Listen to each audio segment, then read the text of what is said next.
兄弟们，我找人头，赶过来直到楼门口。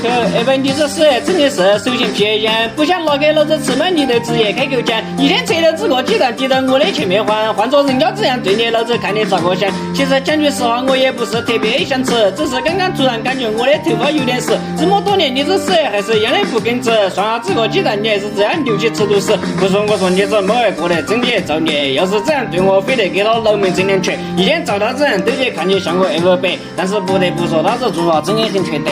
那么小老弟，我拿给你说，我不给，我那个上有只咳嗽。